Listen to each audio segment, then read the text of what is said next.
Assalamualaikum students, hoping you are enjoying good health. Today the lecture consists of three topics. They are as circular flow of national income, nominal and real GNP, macroeconomic variables and their relationship. First of all, we will study circular flow of national income. As we have studied in the last lecture that in order to measure the national income, we can use any of the three methods. We can measure national income at market prices, known as the aggregate output method. We can measure the national income at factor costs, known as the aggregate income method. In the same way, we can also measure the national income at total expenditures, known as the aggregate expenditure method. In fact, if we analyze these methods, we will come to know that all the three methods of national income measurement give the same results. We may say that they are like the different flows. They are like the three different flows: output flow, income flow and the expenditure flow. And these flows ultimately merge into a single flow known as the circular flow of national income. Today our topic is circular flow of national income.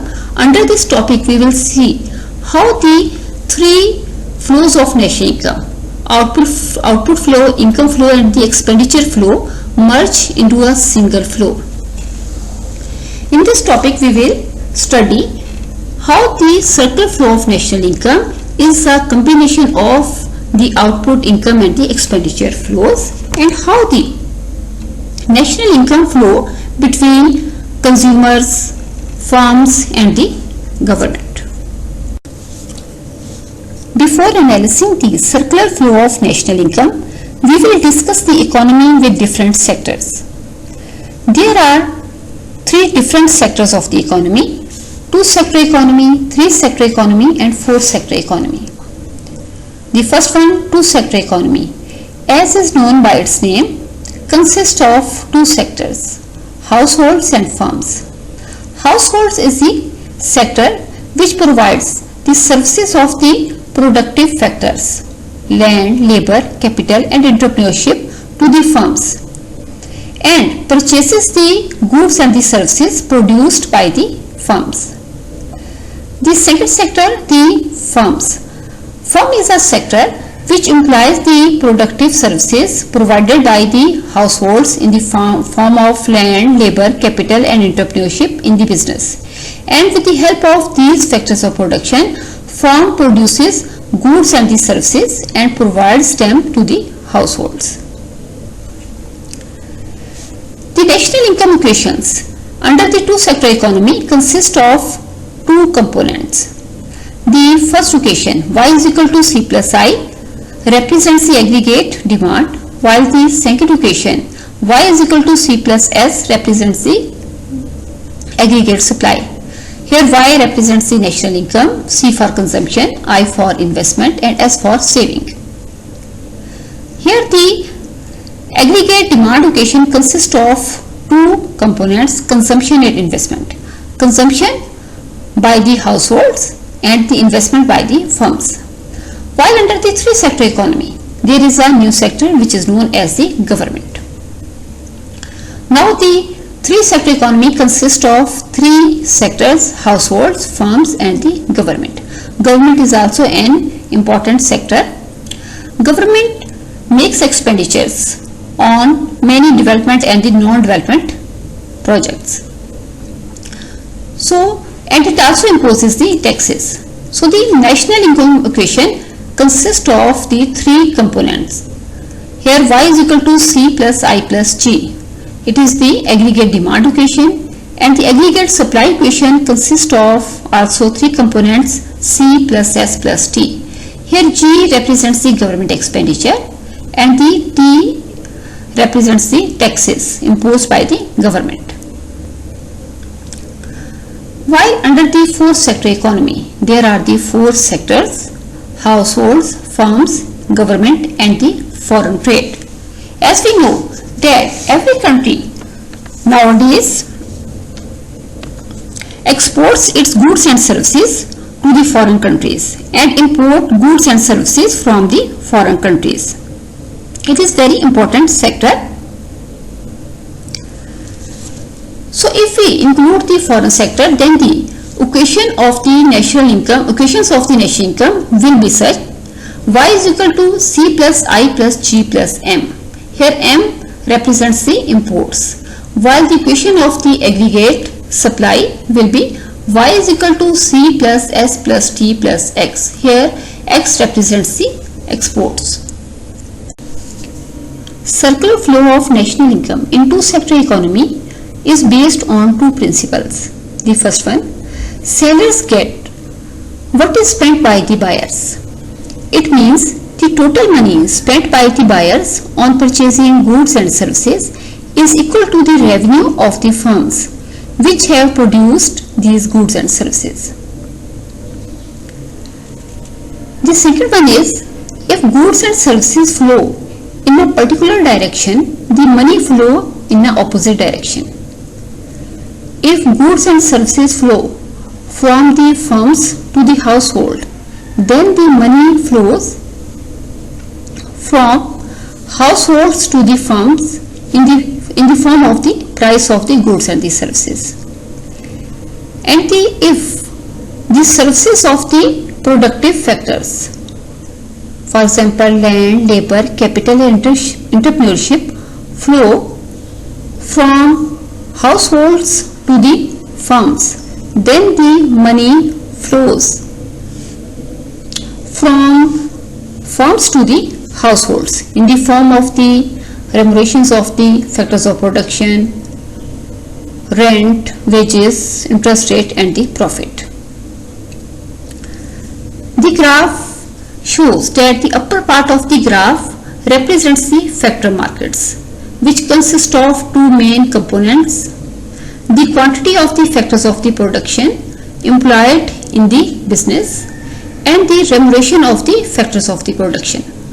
And the lower part of the graph represents the goods market, which also in the same way consists of two components: the quantity of the goods and the services produced by the firms and the prices of these goods and the services.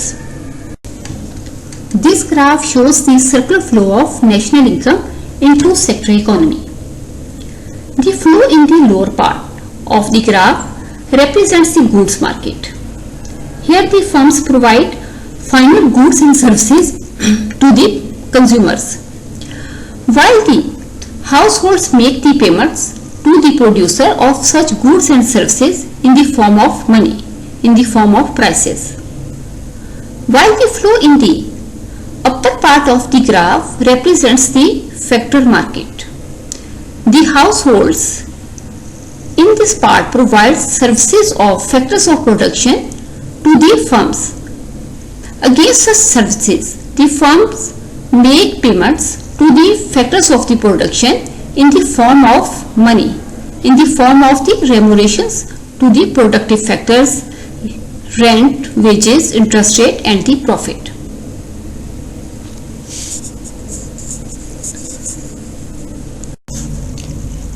This graph shows the circular flow of national income in three-sector economy. Three-sector economy consists of three sectors: households, firms and government. As product market concerned, here national income consists of the monetary value of the three types of goods and services. First one, final consumption goods by the households, final investment goods by the firms and final government purchases.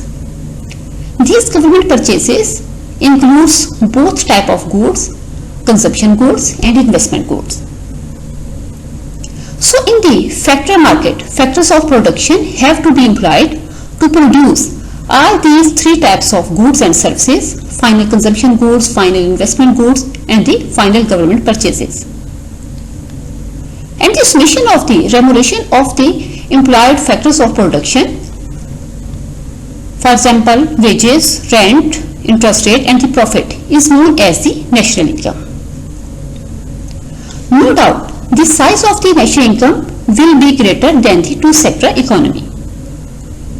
And in this three-sector economy, households and firms also pay the taxes to the government. In this economy, households save their earnings, which creates the financial market. Here the banks represents the financial market. Firms gets loan from financial markets from the banks to produce capital goods. In the same way, government also gets loan from the financial sector. Government also uses the amount of the collected taxes to finance its development and non-development projects. Here the circular flow of national income in the three-sector economy shows that the national income flow from household to firms and from firms to households. And government expenditures also generate the GNP. The next topic of the lecture is nominal and real GNP. Real GNP is the quantity of goods and services produced in a country in a year, while the nominal GNP is the monetary value of these goods and services produced in a country in a year. In fact, to calculate the monetary value of the goods and services, we have to calculate and we have to consider the market prices. So the market prices play an important role in calculating the national income. Inflation, rising prices, and deflation, the falling prices, complicates the GNP, as the GNP is price times quantity figure. GNP changes if there is a change in output, and GNP also changes if there is a change in price level. If the GNP changes due to change in goods and the services, if the GNP increases because the goods and services produced in a country has been increased, then it is well and good. But if the GNP increased only due to the reason that the price level has increased, the prices of those goods and services has increased, then this type of increase in the GNP is only in the form of money. So only the monetary value of those goods and services has increased. So in fact, what is the difference between the real GNP and the nominal GNP? Nominal GNP is the representation of GNP in monetary terms, while the real GNP is the representation of GNP in quantity or physical terms. Nominal GNP, which may be known as the current price GNP, measures the value of output at price prevailing in the period during which the output is produced, while the real GNP, which is also known as the constant price GNP, measures the value of the output at prices of some base year. What is the base year? Base year is such a year on which the changes are measured with respect to time, with respect to space. Base year should be such a year which should be free from any type of economic and the political crisis. In real world economy, nominal GNP grows much more rapidly than real GNP. The increase in nominal GNP as compared to real GNP is due to inflation. Nominal GNP increase due to increase in prices. So, such type of increase in prices should be adjusted. What should be the adjustment process? An adjustment process given here is real GNP is equal to nominal GNP divided by price index multiplied by 100. Here we will apply such adjustment process to an example. In the example, I have taken the 2 years 2000 and 2019. In 2000, the nominal income is 9 lakh while the price index is 100. In fact, the year of 2000 is our base year, because in the base year the price index is always 100. And we can calculate here the real income for the year 2000 by dividing the nominal income to its price. So if we divide the 9 lakh by 100, we will get the 9 lakh. So the real income is 9 lakh. In 2009, what happened in 2009? the nominal income has increased 3 times. It has increased from 9 lakh to 27 lakh. So it means that our income, national income, has increased 3 times, but in fact the reality is not. In fact, the price index has increased from 100 to 300, and if we calculate the real income for the year 2019 by dividing the 27 lakh by 300, then we will get the real income 9 lakh.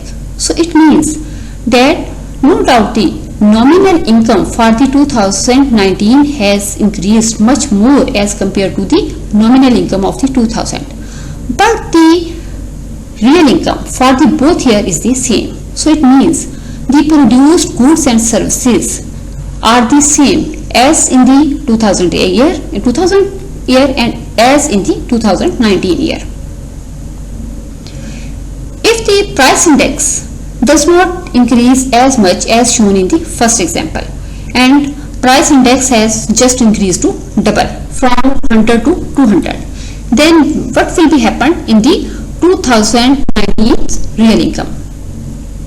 If we calculate in such example the real income for the 2019 by dividing the 27 lakh to the price index of this year 200, then we will get the real income which is equal to the 13 lakh and 50,000. So it means the real income has increased for 2019 as compared to the 2000, but not as such, not as much more as shown in the nominal, in the case of the nominal income. So in order to get the real situation, we should calculate the real income by using such adjustment process. The third topic of the lecture is macroeconomic variables and their functional relationship. The important macroeconomic variables are consumption, saving, investment, national income, price level, exports, imports, government expenditures, demand for money, supply of money, level of output and level of employment. We will discuss in detail in the next section about all these macroeconomic variables. Now in this section we will have a brief review about these economic variables and their functional relationship. First function is consumption function. Consumption function shows relationship between consumption and income. Here consumption is the dependent variable while the income is independent one. Consumption is the function of income. It is an increasing function which shows that the direction of change of the both variable is the same. If the national income of a nation increase, it increasing the purchasing power of the nation, so the consumption level of that nation will be increased. And if the national income decreases, it leads to the consumption to decrease. The next function is the saving function. Saving function shows the relationship between saving and income. Here S for saving and Y for income. Saving is the function of income. It is also an increasing function. If the income level increase, then the power to save also increases. And in the same way, if the national income of a nation decreases, then the power to save of the nation will also decrease. The third function is the income function. Income function shows the relationship between investment and income. Income is the function of investment. It is also an increasing function. When the investment level of a nation increase, then more goods and services, more consumption and the capital goods are produced, automatically the national income of that nation will be increased. In the same way, when the investment level decreases, the national income also decreases. Here an important concept which is known as the multiplier is applied here, because the multiplier shows the change in the national income due to the change in the investment. Here the K, which is represented by the multiplier, the formula of the multiplier is delta Y over delta I. Here delta represents the change. The next two functions are investment functions. The similarity of the both functions is that dependent variable is the same, it is the investment, while the independent variable in the first function is national income and in the second function is the interest rate. The first function, investment function, shows the relationship between investment and income. Investment is the function of income. It is also an increasing function. It shows the direct relationship. If the national income of a nation increase, it means that the investment level will be increased automatically. And if the income decreases, it will lead to decrease in the investment level. The concept which is helpful in understanding the mechanism between the both variables is the accelerator. Accelerator shows how a specific change in the national income leads to a change or a multiple change in the investment level. Next is the investment function, which shows the relationship between investment and the interest rate. Here investment is the function of interest rate. It is a decreasing function. There is an indirect relationship. Here the direction of the change of the both variable is different. If interest rate tends to increase, then the borrowing will be expensive and automatically the investment level will decrease, and the decreasing interest rate leads to increase the investment level. The next function is the demand for labor function. It shows the relationship between demand for labor and the real wages. Real wages is equal to nominal wages divided by the price level. Here demand for labor, DL, is the function of real wages denoted by W over P. It is a decreasing function. If the real wages increases, then the capacity of the firms to employ the laborers will decrease. Automatically the demand for labor will decrease. And if the real wages decreases, the demand for labor increases. The next function is supply of labor function. It shows the relationship between the supply of labor and real wages. Supply of labor is the function of real wages. It shows a direct relationship, increasing function. If the real wages increases, then the labor will increase their supply, and if the real wages decreases, labor will decrease their supply. The next function is the demand for money function. It shows the relationship between demand and money. Demand for money and the interest rate. Demand for money is the function of the interest rate.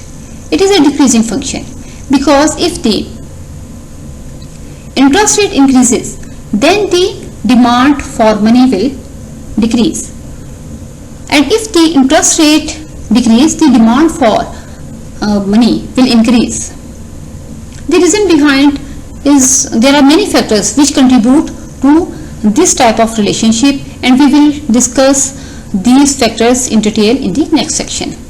Supply of money function. It shows the relationship between the supply of money and the interest rate. No doubt the supply of money for a whole nation remains constant, but here the supply of nation is for a person. Money supply is the function of the interest rate. It is an increasing function. If the interest rate increased, then the supply of money will increase, and the decreasing interest rate will lead to decrease the money supply.